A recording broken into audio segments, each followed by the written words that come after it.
Welcome back into the Pick and Roll NBA podcast with Jet and Sap, presented by Full Press Coverage.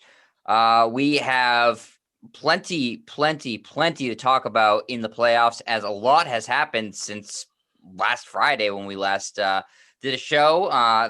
We've got these series are all interesting, with the exception of the one that is now over, as the Phoenix Suns swept the MVP Nikola Jokic and the Denver Nuggets. We're going to be talking about how that happened. I haven't talked to Sap yet about the controversy in Game 4 with Nikola Jokic getting ejected. I'm interested to hear his thoughts on that. But we're also going to spend more time on the series that are currently ongoing. The Clippers and Jazz are at 2 games apiece. The 76ers and Hawks are at 2 games apiece. And the Bucks and Nets are at 2 games apiece.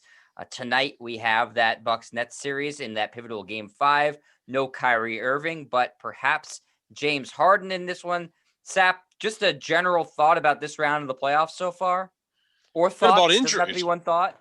It can be many thoughts. I probably do have many thoughts, and oftentimes I can't really put them all I didn't want together. to limit you. No, I'll go one at a time, but it's been about injuries, right? Kyrie Irving gets hurt on Sunday in Game 4. Milwaukee evens that series up. Harden has only played less than 1 minute in the series so far. He's going to give it a go in Game 5 with that bulky hamstring. Every team has been impacted by injuries at some point.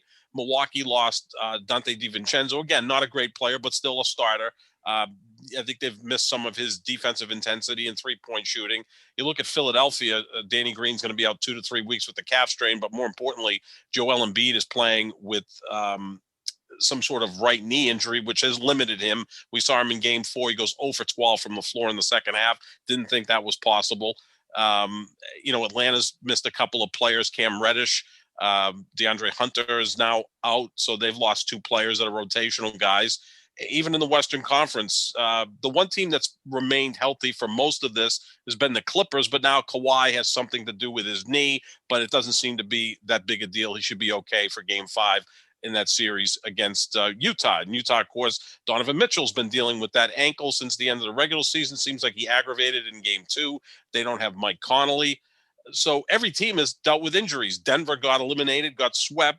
They didn't have their second best player, Jamal Murray. And we know Phoenix in the first round especially, but not all that much in the second round, Chris Paul dealing with that shoulder. So every team is dealing with something. Phoenix has an advantage now because they've advanced to the conference finals, and the conference finals are not going to begin for at least another week.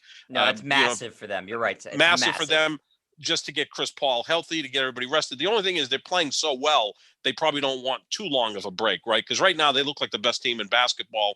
They obliterated Denver, and really the last 3 games against the Lakers, they look superb. So they've on this 7-game win streak where they're winning by an average of 20 points per game, and the games seem to be over in the second quarter. So they probably don't want too long of a break, but when you got Chris Paul, who's 36, dealing with that shoulder, a little bit more rest is probably beneficial for the Phoenix Suns. It's been about injuries. This is a war of attrition, and whichever team can remain healthy has a better chance to win a championship than those other teams that are dealing with these injuries.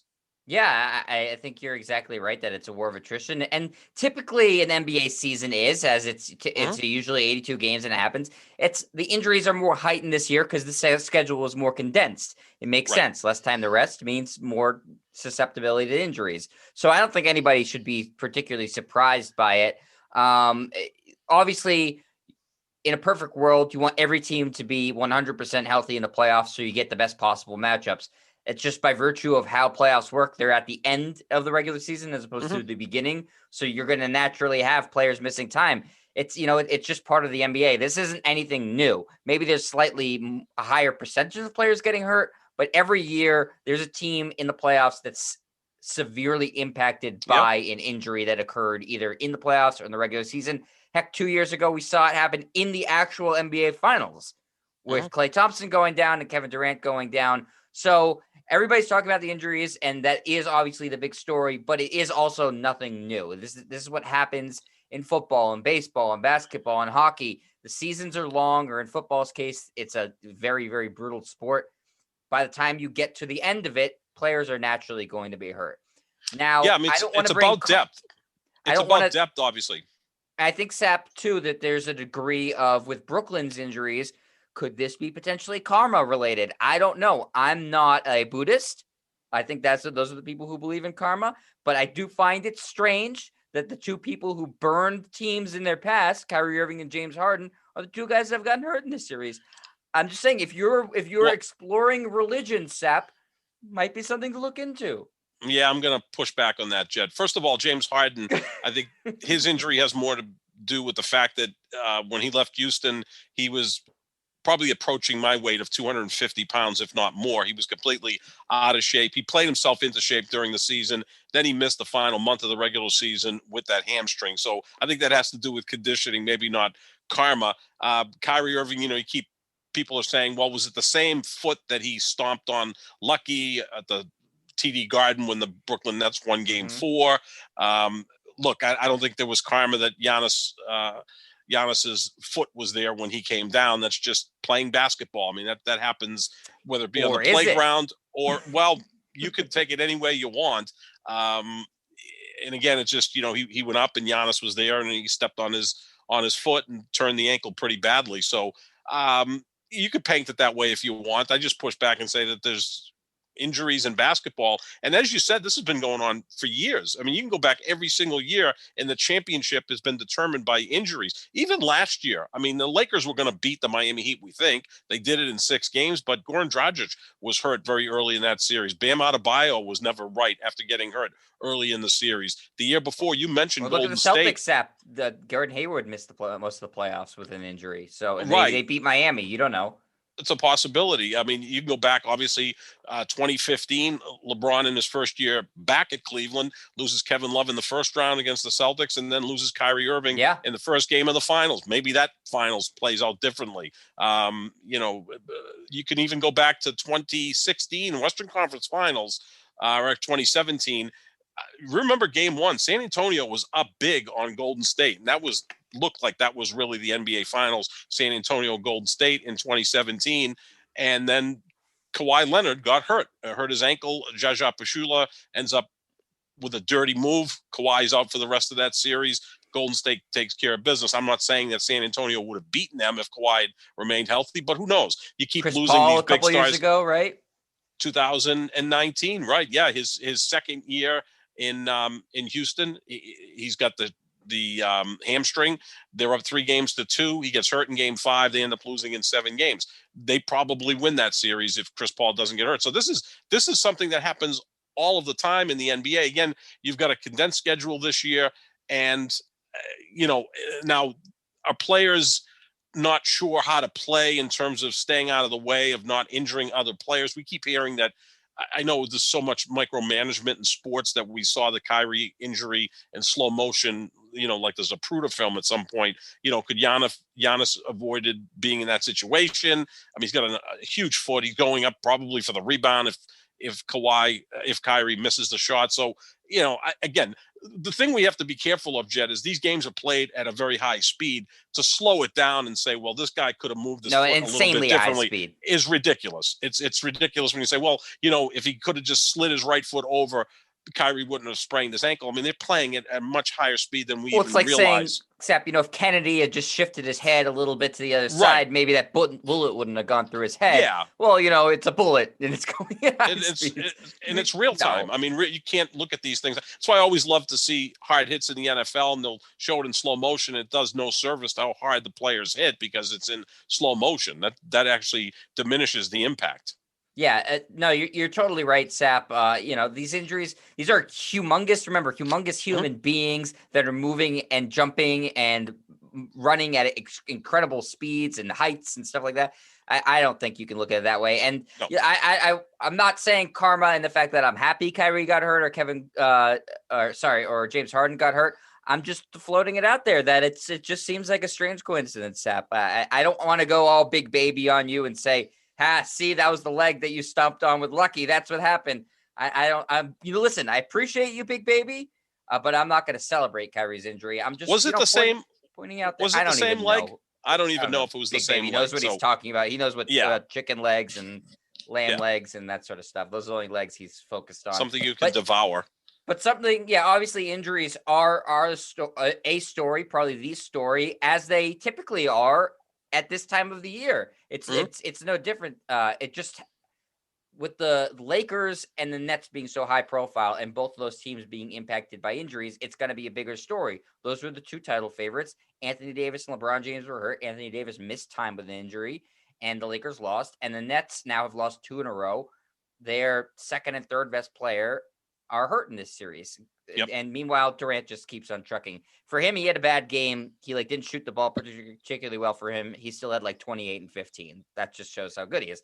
Well, he wasn't efficient like he normally is. I mean, the 2 games in Milwaukee was 20 of 53 from the floor, which is so far removed what Kevin Durant generally is. I mean, Kevin Durant's a 50, 40, 90 guy, and there were points in this postseason where he was a 60, 50, 90 guy, which doesn't even seem to make much sense, doesn't even seem possible. Again, PJ Tucker was allowed to play physical against him in the 2 games in Milwaukee. Going to see what happens tonight when they go to Brooklyn for a pivotal game 5, if PJ Tucker can play physical against Kevin Durant. I don't think that's going to happen because the game's going to be in Brooklyn. Yeah, so that's right. He's not allowed in Milwaukee. Durant's got his own security guard that has to protect Durant. Apparently, not just outside of the court, but actually on the court. Maybe that security guard will start setting picks for Kevin Durant, and that will get him going. I mean, Durant's one of those guys where 20 for 53 over a 2-game period. Look out! I mean, he's bound to put up 45 tonight, and if Harden plays even 24 minutes and is somewhat effective, the Nets could take hold of the series once again because those 2 guys are that talented. Right, Sap. So my question for you is, with this series, is this about changes Milwaukee has made to get it even, or is it because Brooklyn's gone down with injuries and that's why Milwaukee's been able to get it even? Well, I mean, game 3, Kyrie was there. No one really played well in game 3 for either team. I mean, Giannis and Chris You were hating on Giannis early, Sap. Well, I mean, that was in game 4. He's frustrating to watch, Jet. I mean, he's a marvelous player, right? He's 6'10", 6'11". I've compared him to Russell Westbrook, like this a giant version of Russell Westbrook. He's in phenomenal shape. He plays his ass off. He tries really hard. But he doesn't really have a game. Like, he has no moves to the basket other than he just goes to the basket and overpowers people. He doesn't even have a spin move. Like, LeBron goes to the basket as a spin move, can use either hand, can pull up halfway there, have a floater, do something, make great passes off of that. Giannis is just a big athlete out there who plays his ass off, and I give him credit for that. But it's not like a finished product. I mean, I would rather watch Durant than Giannis. Durant, to me, is like a basketball genius, just how efficient he is, where Giannis is somewhat frustrating. Like, how many offensive fouls did he have on Sunday? He's just barreling into people. Yeah, he's a bull in a china shop. I mean, that's what he is. It's almost as if he hasn't really learned how to play yet, which is kind of scary. Now, compare that to Joel Embiid, who, is even bigger. That guy is skilled. I mean, Joel Embiid, first of all, he hits about 85% of his free throws. He can shoot from 3. He can handle the ball, it seems like, even better than Giannis. He's becoming a good passer. Like, he's skilled. Isn't that crazy that Embiid is bigger than these guys and a much better free throw shooter? Like, Ben Simmons is on the same freaking team as Joel Embiid. And Ben Simmons, doesn't he look at this guy and be like, how am I shooting 20% lower from the free throw line than this guy? Even more than that. I mean, Embiid is legitimately an 85% free throw shooter. 40% lower? Like, what is... Yeah, it's like half. I mean, when Simmons hits 1 of 2, I look at that as a win. If you're a Sixers fan, go, well, it's not too bad. 1 for 5 last night. Out of bed. It's just terrible. It can't be on the court at the end of a game. You've got a guy who's running your offense who can't shoot free throws. It's just something that is mystifying. Which is a really good comparison to what we saw with the Phoenix Suns in their sweep as we're bouncing around from series to series, which is fine, is that basically you can't foul them at the end of the game because Chris Paul's a 90% free throw shooter and Devin Booker's a 90% free throw shooter. So, like, when they have the lead at the end of a game, if it's within that free throw game contest, Phoenix is going to win every time. They don't miss free throws. No, and they don't turn the ball over either. That's why Phoenix is the one team, when they have a lead, they just build on it because they don't turn the ball over. In that 4-game sweep over Denver, Chris Paul had 41 assists, 5 turnovers, 6 steals. Think of that, 41 assists to 5 turnovers. Yeah, that's crazy. My guy Aaron Rodgers had 48 touchdown passes last year, 5 interceptions. So it's somewhat similar to that. Like, doesn't make sense that you would, have that many assist or touchdown passes and not have turnovers. So Chris Paul's playing at a very high level, but he's always been that guy, right? I mean, the game 4 was the best game I've seen out of him in years. And he's been really good too. And that was still the best game I've seen out of him. I mean, he just took it from there. He was unbelievable in that game. Yeah. He could not miss. he looked like a top 5 point guard of all time, which, Stephen A. Smith said he is. Obviously, Well, that's Skip what you Bayless want to doesn't close put him out in his games, top Seth. 15. That's what you expect. I think he smells it too, Chris Paul, at this point. Now, because the Nets guys are injured. That's why he smells it. Well, that does help. I mean, I was texting with my niece's husband, who's a big basketball fan. He goes, well, it'd be interesting if Chris Paul plays the Clippers in the Western Conference Finals, because we know his history with the Clippers, right? So he'd have to get through them. And then he shows up as a member of the Phoenix Suns against Brooklyn, coached by Steve Nash and Mike D'Antoni, who, of course, have those ties to Phoenix. And then he would also, in some sense, be going against DeAndre Jordan, who doesn't get off the bench, but also Blake Griffin. So 2 former Clippers would be on the other side. And James Harden. And talk about a redemption tour, right? He, again, did not end well with James Harden in Houston. I mean, this is probably hates Kevin Durant too, just for at some point. I think for good measure, right? I think he has one friend in the league, and it's LeBron James. And I don't even know after the series if that is still the case, because they went at it pretty good. This is the redemption tour for Chris Paul. It's the FU tour for Chris Paul, because if he wins a championship and is able to beat the Clippers in the West and then the Nets in the finals, boy, what a cap to his incredible career. You're right. He feels that this is his last chance to win a championship. Yeah, because it's kind of opened up for him, right? Because of the injuries with the Lakers, they were able to beat the Lakers, and then you play Denver, and Jamal Murray's not there. And look, Denver's one of the 4 teams that made the conference finals a year ago. I give them credit; they at least got to the second round. The other 3 conference finalists got knocked out in the first round. I had Denver in 7 in this series, Sap, so I was dead wrong. I mean, I had Phoenix in this year. Phoenix is playing at such a high level right now. You didn't have him as sweep though. No one did. I don't think Chris Paul. Well, maybe he had him in a sweep, or some of the old Phoenix Suns. Look, I'm going back 40 years. My senior year in high school, my 2 favorite teams were the Milwaukee Bucks and the Phoenix Suns. I wanted that to be the NBA Finals in 1981. Maybe it's going to happen in 2021. Do you feel 18 again, Sap? No, I don't. Not at all. I feel older than being 58. I feel like I'm 98 at some moments. But that's what I'm rooting for. And look, I don't know if the networks want that, because Milwaukee's not really a sexy team. Giannis is not the face of the league or the future face of the league. I think they can sell Chris Paul, though. I think they can sell him. But is he a warm and cuddly guy? He really isn't. I mean, he's kind of no. But is anybody on Brooklyn? They're more polarizing, though. Right? Everybody hates them. People they do. Tune in, I guess, to root against them. I mean, the dream matchup would have been Lakers-Brooklyn. Of course, you didn't want to see that, but that would have been the dream matchup, because you get the 2 biggest markets. You've got for the network, 5 humongous stars. Yeah, that would have been obviously appealing. I would say the Clippers and Nets now becomes the most appealing final for the networks.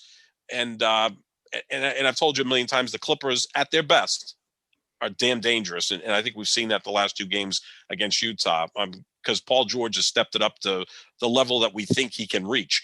But back to Phoenix, I mean, it's just a great story. I mean, you can't help but root for Monty Williams, what he's gone through, lost his wife 5 years ago, persevered, and is just someone I've always been a fan of. Devin Booker's an emerging star. He seems like a likable guy, because he's a big game player. And also, I think he's a leader. He was the first player that got in Nikola Jokic's face after that hard foul, even though he was giving up about 6 inches. So I think they're a likable team without question. They got a great fan base. They've had a history where they've been good for long stretches of time, just hasn't been recently. But, there's a team that's made it to the conference finals numerous times, made it to the finals in 76 and again in 93. And maybe they're going to do it again and maybe break through this year. Now, let's talk about Jokic, Sap, since you brought him up. Let's talk about the ejection in game 4 for obviously a flagrant foul, a hard foul. There was a windup there. I've seen people argue both sides. I don't know how you can argue for the MVP of the league being ejected in a playoff game, let alone an elimination game. I didn't think it was nearly blatant enough. I thought, in fact, it was borderline fireable for the officials to eject him from that game. That's my opinion. Yeah, I mean, does it matter that he was the MVP of the league? I mean, if it was should. just... Do you think if LeBron had done the same thing, do they eject LeBron? He's the face of the league. There's a difference. Okay, let's say Kevin Durant. Same thing. I mean, Draymond Green got suspended for a game for kicking LeBron in the balls, but Draymond Green's not at the level of these players. He wasn't the best player even on his own team. No, he was the 3rd best player at that point, because they didn't have Durant yet. No, he shouldn't have been ejected. I don't think he should have been ejected. It looked worse than it was. It looked like he went to throw a punch. And instead, he got a lot of ball, but he also grazed his nose. And now, what made this a little bit maddening, Jed, is they went back to watch the replay and then determined to eject him, which made no sense. I think after you watch the replay, you'd say, okay, we can't eject this guy. We'll give him a flagrant one. And yeah, which I would that's what it should have been. I'm fine with that's that. what it should have been. Not a flagrant 2 and you're gone. I mean, it's game 4 of the postseason. They're down 3-0. They're only down 7 at that point. The guy was frustrated. I think you did see a little bit of the weakness of his game.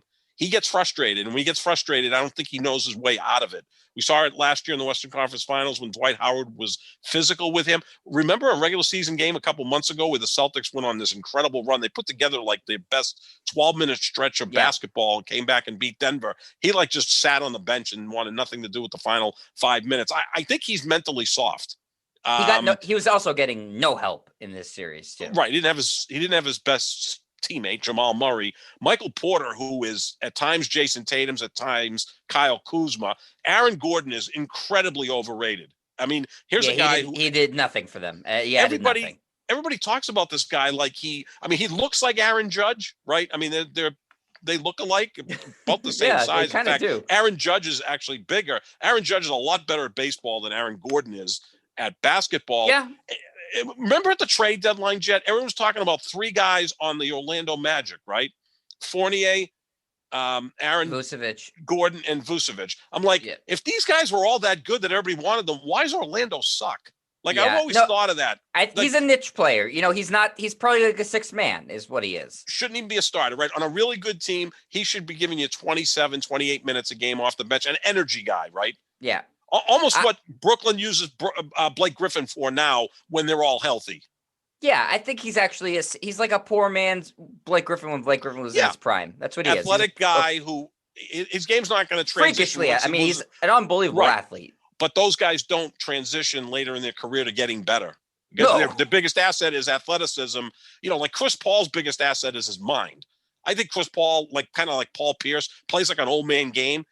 Paul Pierce can probably get in shape, stay away from the strippers and stay away from the card games and the alcohol and whatever else he's doing and spend 3 or 4 months. And he could probably show up in the NBA and come off the bench and get you 12 points. I mean, they're highly skilled guys. Aaron Gordon, Blake Griffin, they rely so much on athleticism that then at the end of their career, they're not going to be all that good. I worry about that with Russell Westbrook, who relies so much on athleticism, except he's just got a bigger heart than those guys. But you have seen also guys like Derrick Rose has been able to change his game completely into becoming, a good floater guy, a good use, because athleticism and speed aren't the same thing. He's still quick, Rose, and he's strong. He just can't explode and jam it over you like he used to, which is the difference between being a good 6th man and an MVP. So you're seeing that Derrick Rose too, and great players figured out. Jordan was always athletic, but he lost a little bit, became a better jump shooter. Dr. J also became a better jump shooter later in his career. Kobe was the same way. And I think even LeBron, who's LeBron and Michael has become a better 3-point shooter than when he came in the league. I agree. But LeBron and we always have to keep kind of LeBron and Michael away from everybody else because they were the combination of athleticism and skill, right? So they had all of that rolled into one. Kobe's that guy as well, that could beat you with athleticism and skill. Bird and Magic, not quite the athleticism of those 3 guys, but the skill level of the mind was so high that they made up for it. But it's just back to Aaron Gordon. It's just like he was supposed to be the guy that puts Denver over the top. And look, once they lost Jamal Murray, I was surprised they beat Portland in that first round. I thought Portland would beat them, which speaks kind of how poor Portland is if they couldn't beat that Denver team in Phoenix. Yeah, Lillard did everything he could. I mean, it's not his He's fault. got nothing. I mean, he's really got nothing. I mean, CJ McCollum's not what he used to be. And you could make a case Portland has one of the worst front courts in all of basketball, right? I mean, they're the only team in the NBA that can't find 3-and-D guys. There's just an abundance of 3-and-D guys. They can't find them. So Denver now eliminated. We both agree Jokic shouldn't have been ejected. Not that if they had won that game, it wouldn't have made a difference anyways. They would have lost the next one in Phoenix, presumably. So that series is the only one that's over. And the series we haven't talked about yet, other than just in passing with Ben Simmons and Joel Embiid, Sap, at all, is this Hawks-Sixers series, which has suddenly gotten very interesting. Yeah. 2 games apiece. I don't think anybody saw this happening. We all said, the Hawks are a nice team, but I don't think people thought this one could potentially go the distance, and it looks like it could very well go 7 games now. Yeah, it appears that way, right? Because Philadelphia can't quite finish off their opponents, partly because Ben Simmons can't be on the court at the end of games because of his free throw woes. And now without Danny Green, who's a good defender and a good 3-point shooter, they're going to lack there at points as well. But obviously, Embiid's injury is the key. If Embiid is able to play at 85% of what he normally is, I think they'll be fine. They'll find a way to win this series. Doesn't bode well for the next round, because they're going to need everybody healthy to beat either Milwaukee or Brooklyn. That's just the way it's going to be in the Eastern Conference. It felt like in Game 4 that Philly lost that game more than Atlanta won it, if that makes any sense. It just they had a couple leads down the stretch that they blew. They got up 4 late. And at that point, I said, okay, they're going to be just fine. But Embiid, Curry hit a big 3, right? And they went up 4 with about 50 seconds left, give or take. A little more than that, but it looked like they were in control of the game. And then I don't think they ever scored again. And then Embiid missed a layup. I mean, he airballed a layup. Didn't hit a shot in the second half. Yeah, 0 for 12. So that's a major concern. And now you get Doc is kind of knocking his own players. And look, I love Doc Rivers. Doc Rivers was one of my favorite players because in the 80s, covering the Celtics, oftentimes my duty was to go into the losers locker room in the playoffs and get interviews with the opposing team. And Doc Rivers was such a stand-up guy. I mean, Atlanta and the Celtics played a couple times in the postseason. Celtics won both series. And after every game, Dominique Wilkins was also great, but Doc Rivers would just sit at his locker and take every last question. Love him. He has had problems in the postseason. I mean, Doc Rivers now in his career has blown 3 3-games-to-1 leads in his postseason coaching career. Yeah, he's also lost great. 3. He's also lost 3 other series when he was up 3-2. I mean, so figure that out. He's had 15 closeout games that he's lost in his career as a coach. 3 times up 3-1 and 3 other series, not the same series, 3 other series up 3-2. So he's gone 0-15 in those 6 series. Is he a Hall of Fame coach, Sepp? He's going to get in. He'll get in because he was a good, not great player. He made the All-Star team once. That's not enough to get you in. I know the bar is very low in the NBA to get into the Basketball Hall of Fame. He's also a very good broadcaster. The media loves him. Right. He'll get in as a coach or nothing. He'll get in as a coach, yeah. And look, he won 1 title as a coach. D'Antoni in the Hall of Fame? No. And he hasn't won. They put everybody in the Hall of Fame, so they do. I kind of lose. I mean, if you win 1 championship in college, you're in the Hall of Fame. Like I think once Calipari won at Kentucky, he's been put into the Hall of Fame. Building a statue of him at UMass, I just saw. Yeah, I saw Dr. J. Dr. J, Camby, Calipari, and I forget who the 4th person is. Yeah, Dr. J didn't cheat. The other 2 were involved in some sort of cheating, but prove it. Dr. J does deserve to have a statue. Dr. J averaged 20 and 20 in college, 20 rebounds a game. At the time, I think he was about 6'5". That's not bad. And not bad. He was pretty good. Sap, back to this Philly series. You're right. They can't close.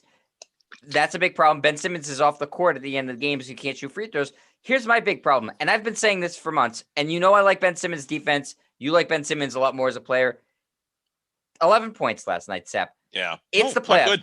He has to score more. He has to be around 20 or in the 20s. 11 is not going to cut it. It's not going to cut it against the Hawks. It's certainly not going to cut it against Brooklyn or Milwaukee, or if it's Phoenix or any of these teams remaining. He can't put up 11 and expect to win a game. No. They just can't do it.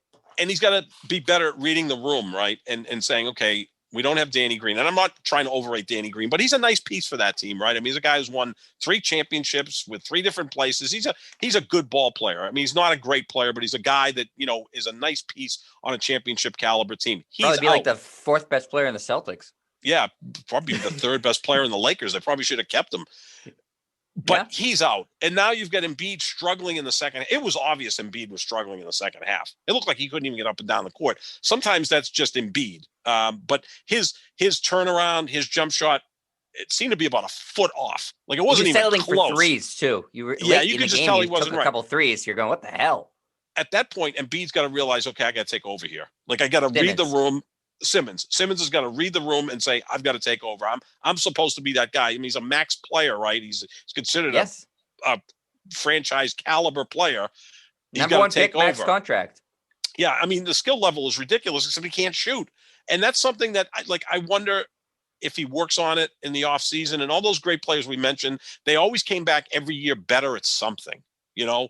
Uh, Magic had the ugliest looking shot when he came into the NBA, and he learned to develop still an ugly shot, but the thing went in. He worked on it. Sap He freaking developed a hook Lonzo shot. Ball has learned how to shoot, and he had about Exactly. the ugliest shot you could ever imagine, and he's at least reliable at, somewhat reliable at He's it. worked on it. You're right, Jet. That's a great point. And all these guys, I mean, Jordan and Kobe became really good low post players, and Bird became a good low post player.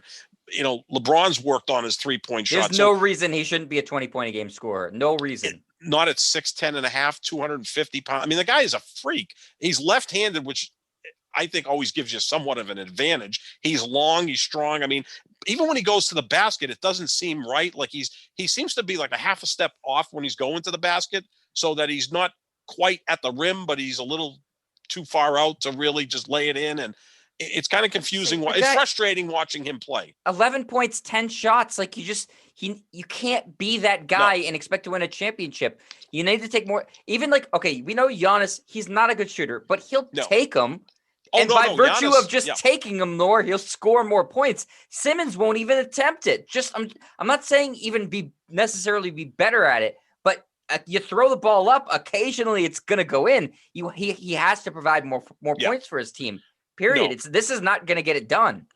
No, I mean, the one thing I'll give Giannis all the credit in the world for, his motor is constantly at the highest, right? I mean, Giannis, he's from the get-go, that guy is busting his ass on the court. Simmons is just so looks like he's just kind of there at times. Well, they need points, and Giannis will be quadruple to the team, and he'll say, F it, my team needs me to score. Right. I'm going to at least try.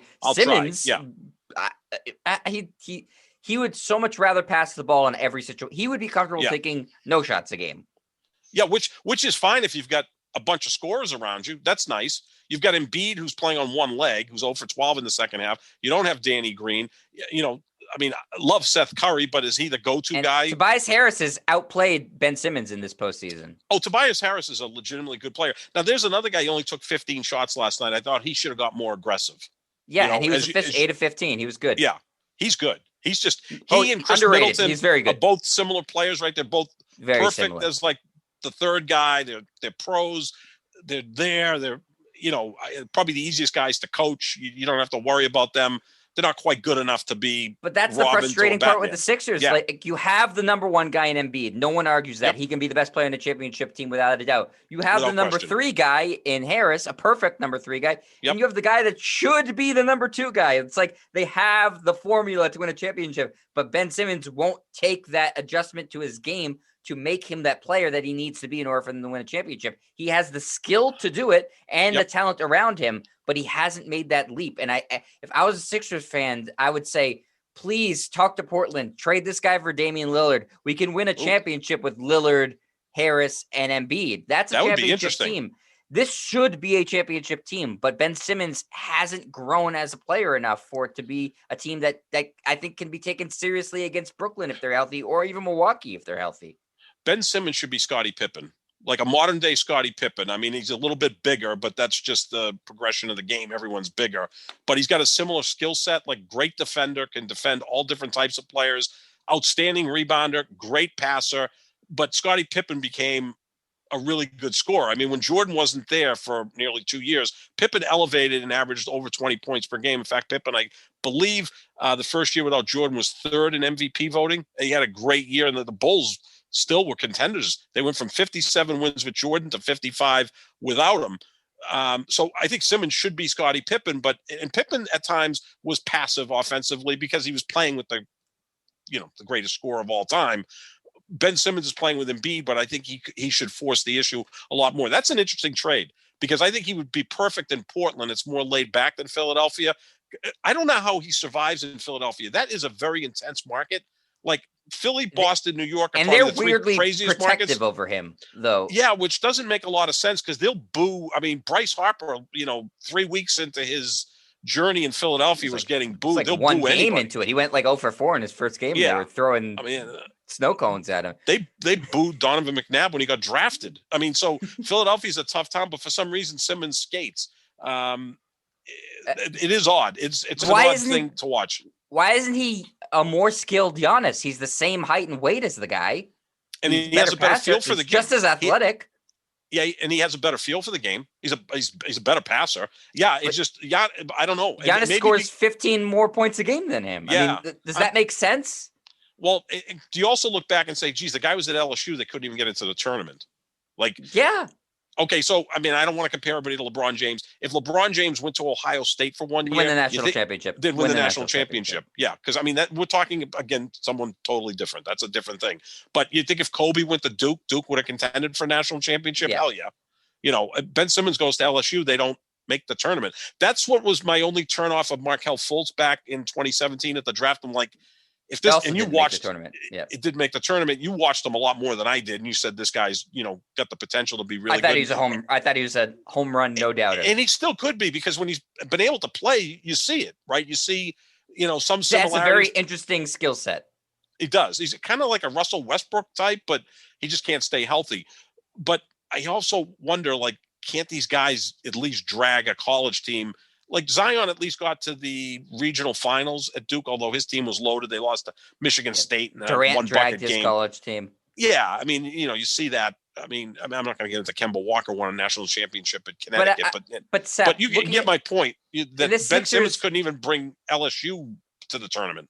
No, and the Sixers Hawks. I mean, Trae Young's outplayed him, right? Should Trae Young be outplaying Ben Simmons at this point in each of their careers? No, he's 8 inches shorter. He's been in the league 1 fewer year or 2 fewer years. No, Trae Young. I mean, we're both Trae Young fans, and he's cooking him on both ends of the court. Yeah, he's cooking. He is. He's a fabulous player. And the thing is, how many assists last night, Trae? 18 assists for Trae Young. 18 in a playoff game. That's crazy. And he doesn't have many elite scorers with him, right? I mean, the assist is still dependent on the guy putting the ball in the basket. He's the only guy who can make his own shot on that team. Right, and he doesn't have great offensive players with him. I mean, he's got some alley oops to John Collins. And good shooters around him, but they're good, but they're not great. And John Collins, he threw about a 45-foot alley oop to John Collins that Collins missed the dunk. That was just a spectacular pass. I mean, he's one of the elite passers in the sport. We compare Trae to Steph Curry. Steph's the better shooter, there's no question, but I think Trae Young's a better passer. Yeah, it's not a fair comparison. Trae Young, 25 at 18 last night, and assist to turnover ratio, 18 assists, 2 turnovers. That's Chris Paul like. Yeah, he's sensational. I mean, they've got a puncher's chance in this series. And, if Philadelphia blows this series and somehow Milwaukee beats Brooklyn, which could happen, especially with all these injuries that Brooklyn's dealing with, the 76ers will say, man, we had a real opportunity here, because everyone seems to think whoever wins the East is going to win the championship. But now you got all these teams. You got self-doubt in Philadelphia.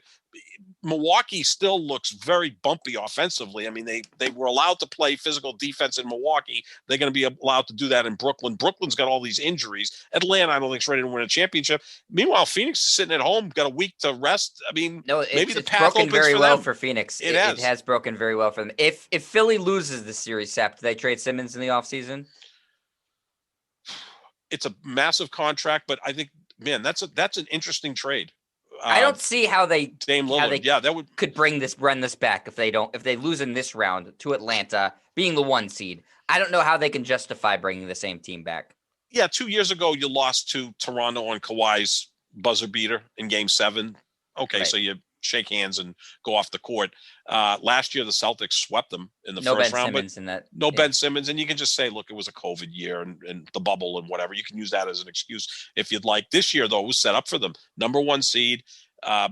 We all agreed that the one team we all felt was going to be in the conference finals this year was going to be Philadelphia, because as good as Brooklyn is, we knew they'd have to beat Milwaukee to get to the conference finals.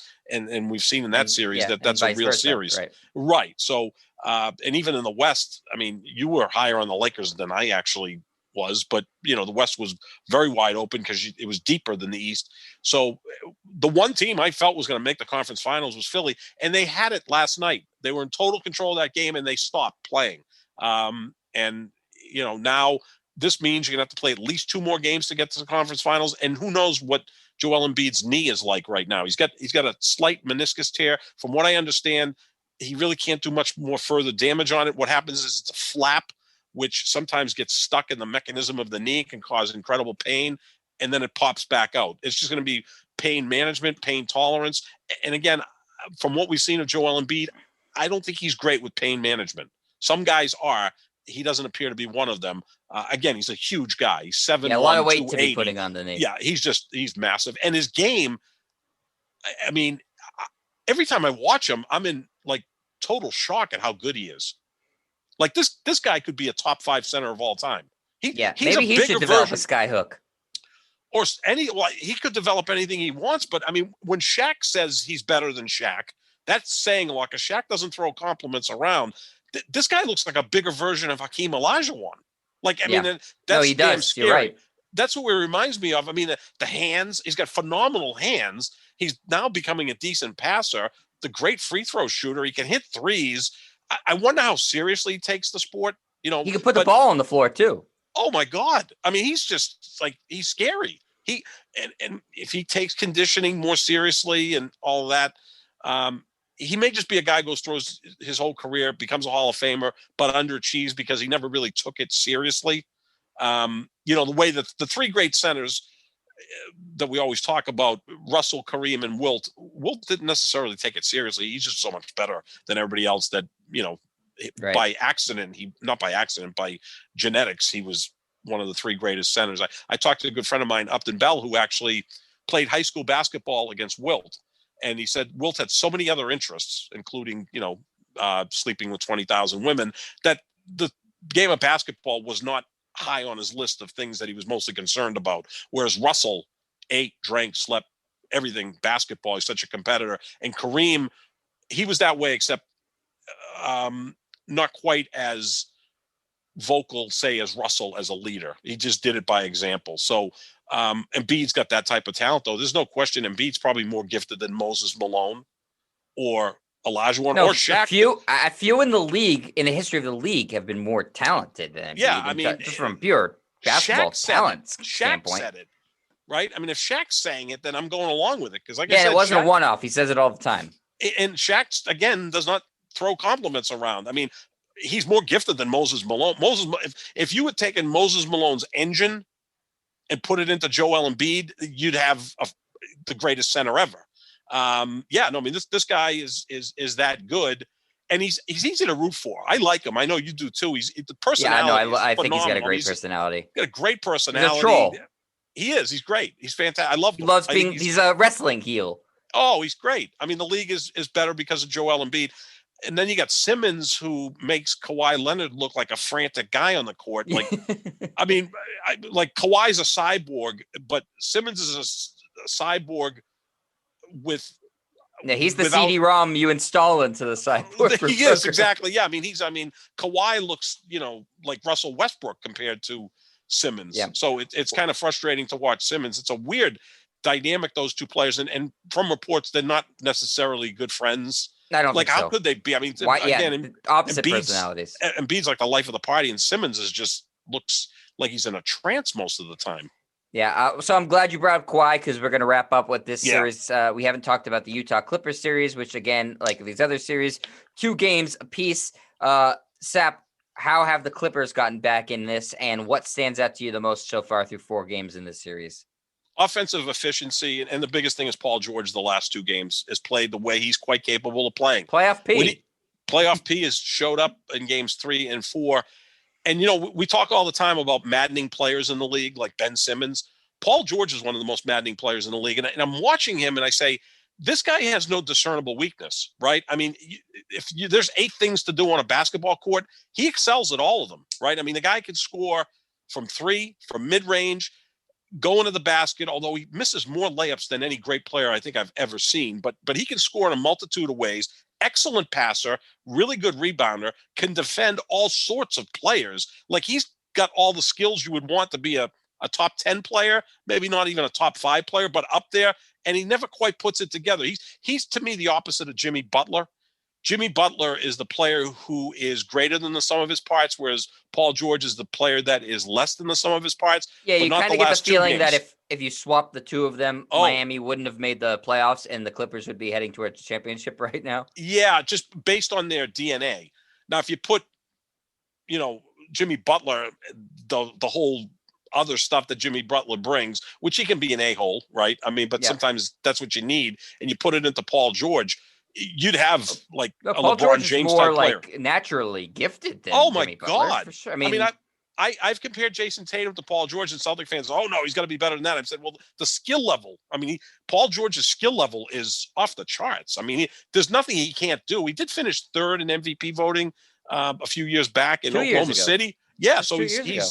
he's that good. If he's playing like that to go with Kawhi, and the big key there is Marcus Morris hitting threes, they're going to be tough to beat. I do think, and then we've said this all year, their ceiling is probably right there with Brooklyn's. I think that if everyone's healthy, Brooklyn Clippers would probably be the most interesting series in terms of pure talent.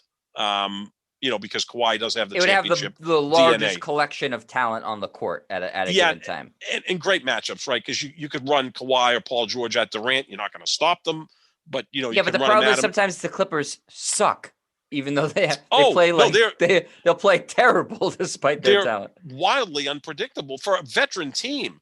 Now, we talked about Doc Rivers 3 times losing a 3-1 series lead and 3 times losing a 3-2 series lead. Ty Lue seems to be the opposite. If he comes back and wins this series, if the Clippers win this series, that'll be the 4th time that Ty Lue's come back from being down 2-0. And he's not had a very long career coaching. He did it in 2016 with the Cavaliers in the finals.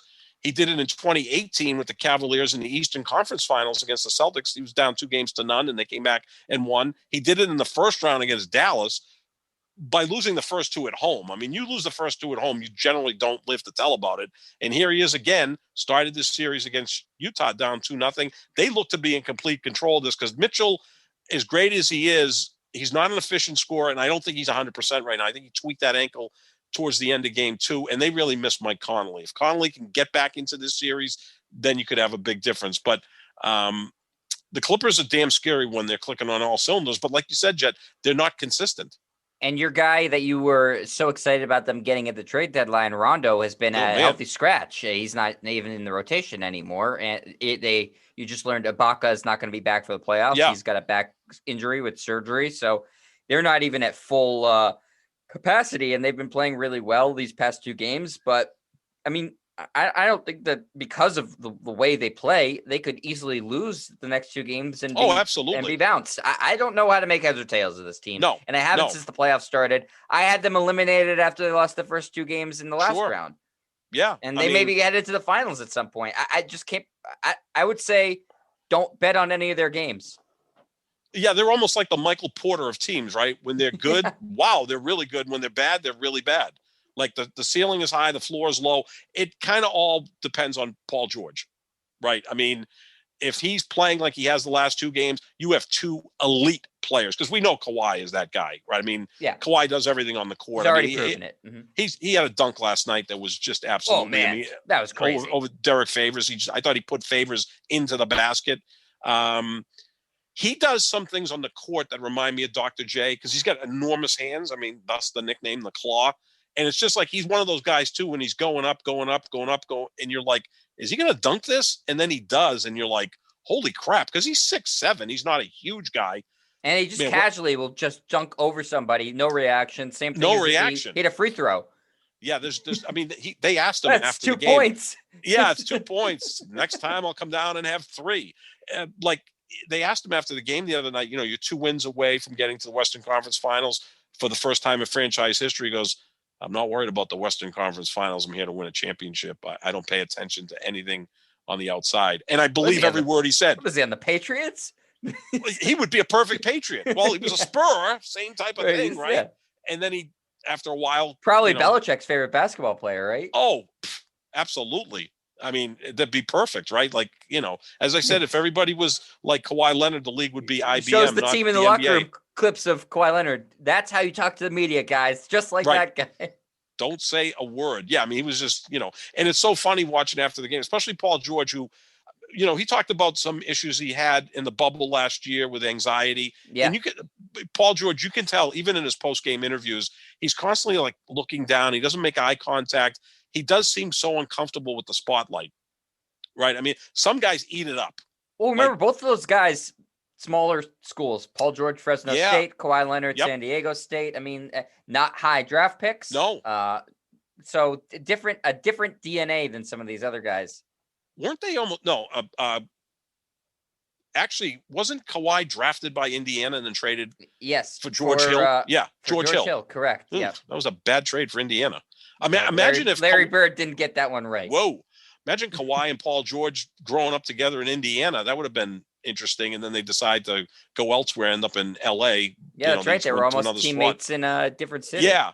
And like, do they talk? Like, I don't, like, it's a weird combination. Yeah, they blink. They blink at each other. They still got like cornrows. Like, yes, not many guys in the league use cornrows or do cornrows. But Paul George didn't always. I think he's doing it because Kawhi, yeah. Like Kawhi, like we don't even know what car he drives. Like he's just very.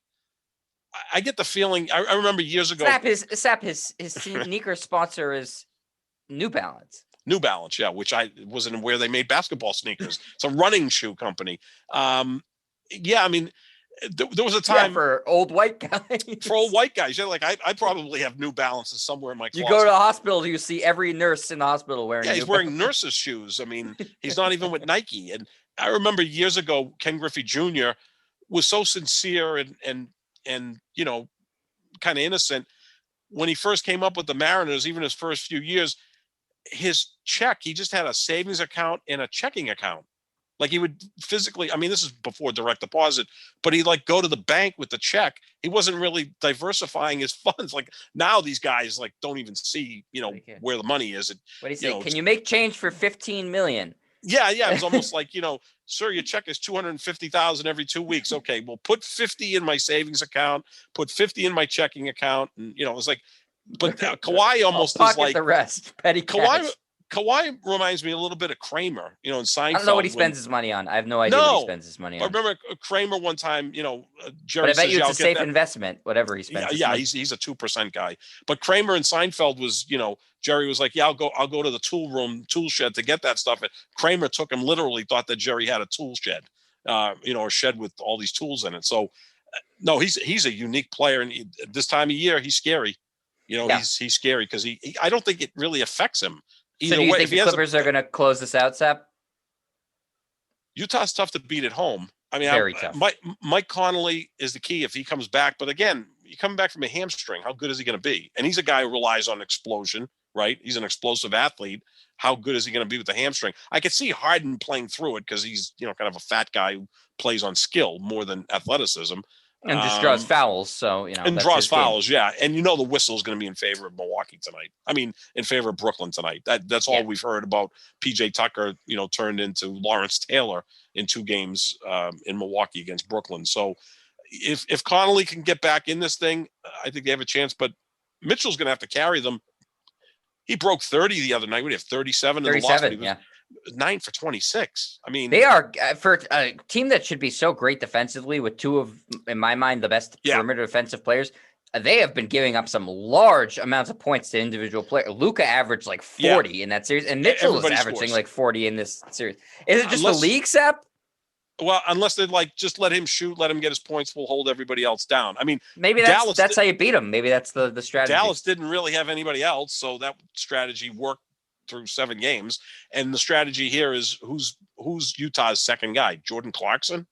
This is where they missed Mike Probably Conley. Their second best scorer. Yeah, Clarkson. Yeah. I mean, Gobert's an outstanding player, but he's not a guy you other guys are good, but like they're not, Bogdanovich is a well-rounded player, but he's not a guy you can rely on for 20 every night. Yeah. And Joe Ingles can shoot. Yeah. Joe Ingles has perhaps the quickest release I've ever seen. Oh man, lightning quick.